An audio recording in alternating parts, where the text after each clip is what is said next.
Hi there and welcome to another video on faith and fitness, and today's topic is about body positivity.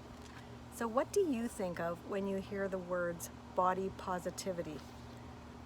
I know that there's different definitions of this and there's a lot of emotion when it comes to really accepting who you are, the shape that you've been given, because there's different shapes. And I believe that you and I are created individually, uniquely, intricately, and that God knows us from the inside out. So are you accepting your body? And do you have a positive outlook about who you are and about who God created you to be? So what do you think about the body positivity movement? It's really rooted in the belief that all people, all human beings, should have this positive body image about themselves. Now, do you have a positive body image about yourself? When you look in the mirror, do you love what you see? This movement actually advocates for, like I said, all body types. So there's 5 that I know of, and there's different words for these, but I'm just going to say maybe you'll relate to these because it's how women in magazines and how we've viewed different shapes. So they are the pear shape, and another name for pear shape is sometimes the spoon shape, which is where you're bigger on the bottom than on the top. There's the apple shape where you're a little rounder in the middle. There's the rectangle shape where you're kind of like a rectangle through the middle.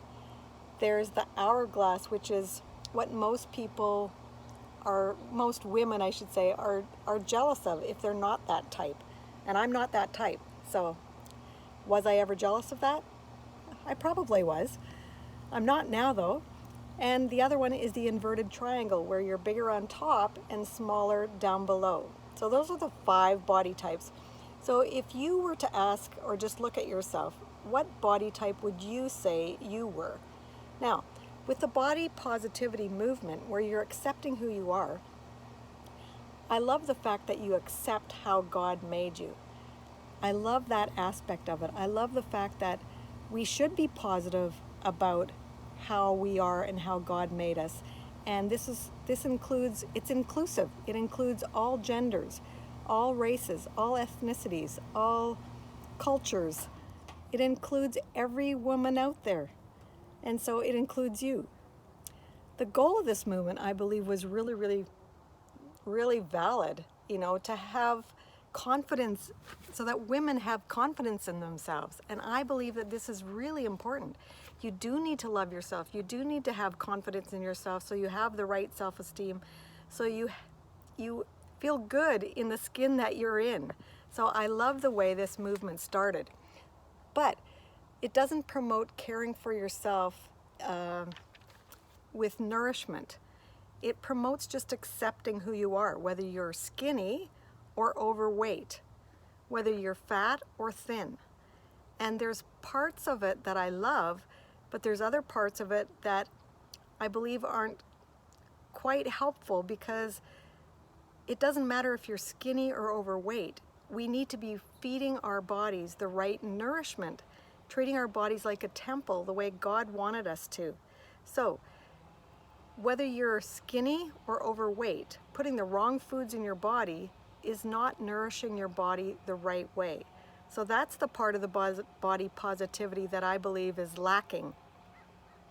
So I think that we need to love ourselves for how God made us, but we also need to care for ourselves, to look after ourselves, to nourish our bodies.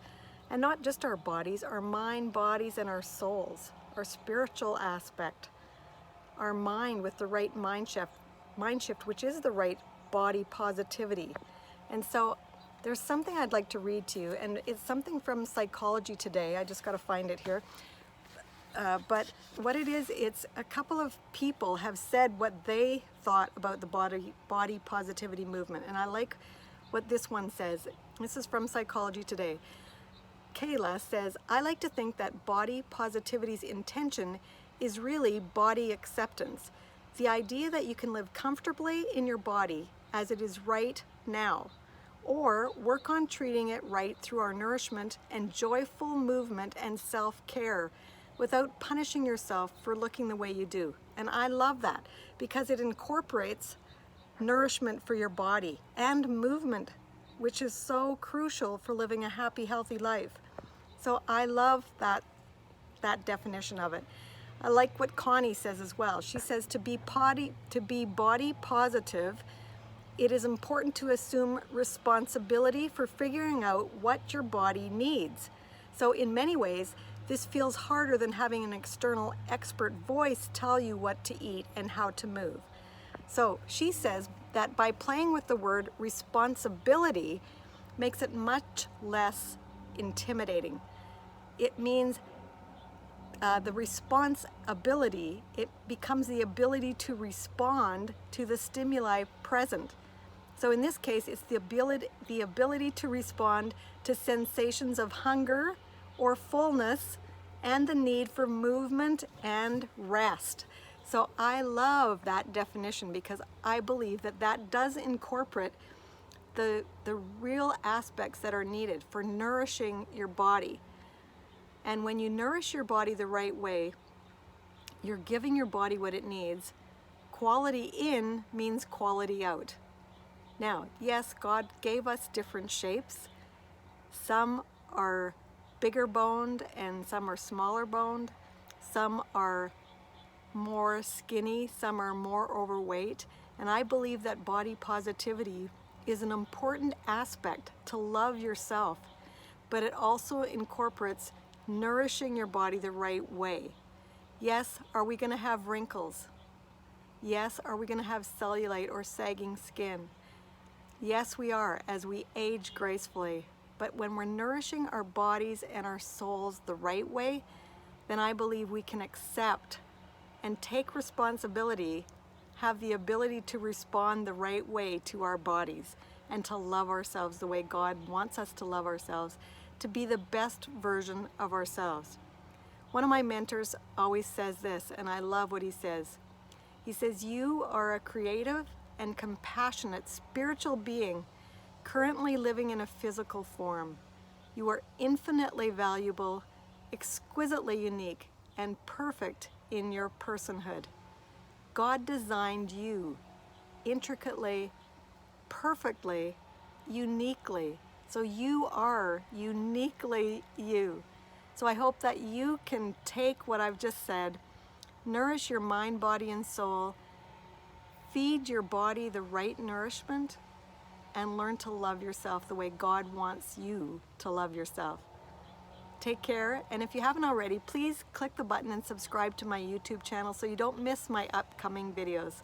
Thanks, and I'll talk to you again real soon. Bye for now.